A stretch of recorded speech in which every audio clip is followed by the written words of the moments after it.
¿Cómo se llega a la realidad?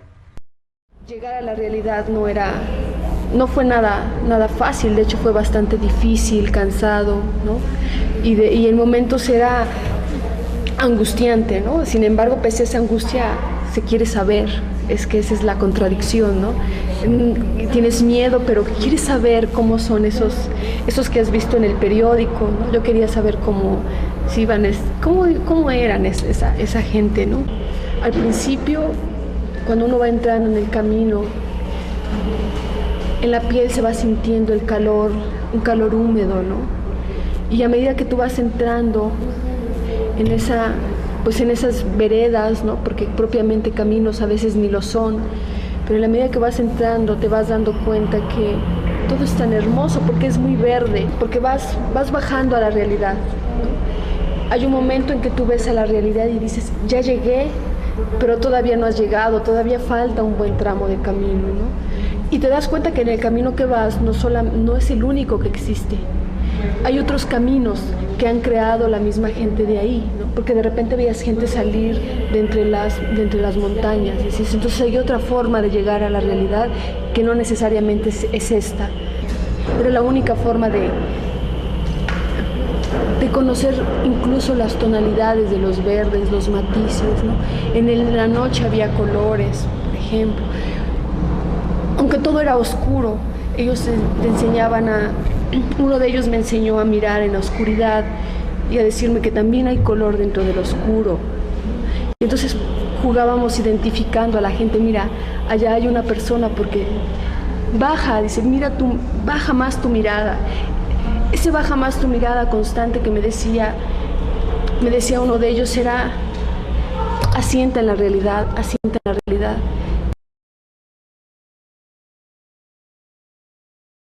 Era tan grande de repente la real y nunca la conocí completa, ¿no? Por situaciones geográficas, pero por condiciones políticas también, por la situación política que se vive, no se nos permitía estar en toda la realidad. Entonces no conoce toda la realidad, ¿no? Se había que centrarse en algo y la escuela fue un buen lugar, un buen espacio donde se podía conocer la realidad.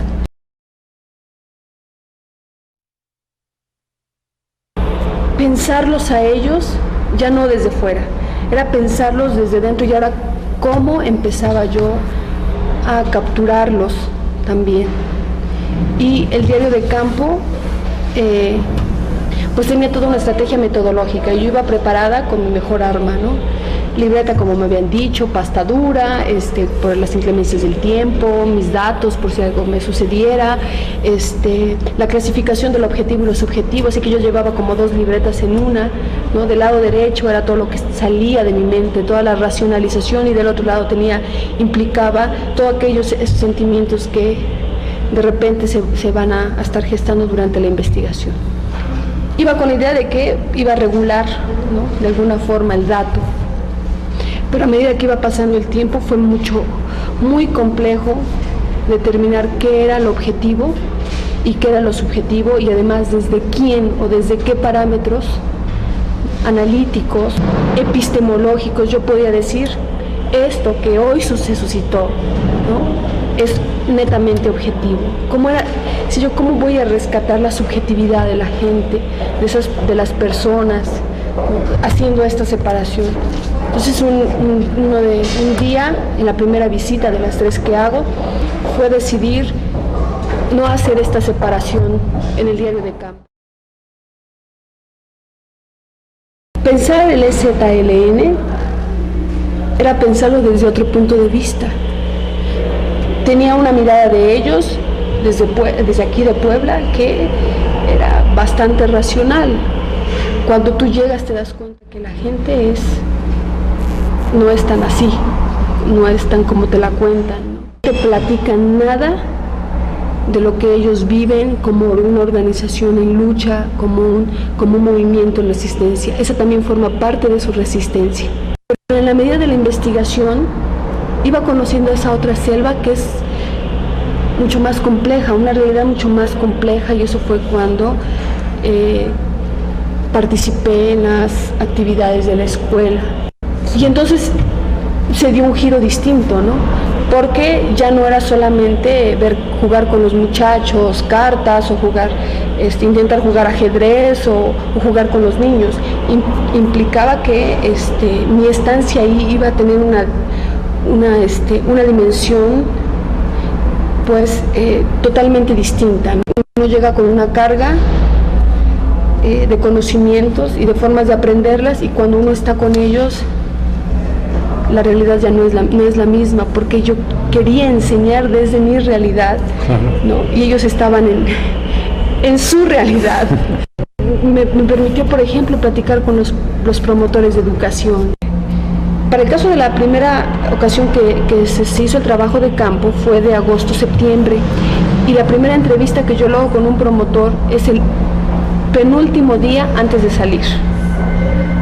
Justamente el penúltimo día logro una entrevista que fue en la misma escuela, que fue con una lluvia tremenda, donde de repente no nos escuchábamos, no nos entendíamos, ¿no? Pero este promotor decía por qué estaba luchando y por qué era importante la escuela. Entonces, escucharlo, al principio tenía el guión de la entrevista, ¿no? Ya la había preparado. Y la sorpresa es que se hizo una entrevista a partir de fotografías. Fueron fotografías que él llevó, y él me empezó a contar la historia de su pueblo, la historia de la lucha a partir de las fotografías. Y entonces, otra vez la metodología, la estrategia había tenido un golpe, ¿no?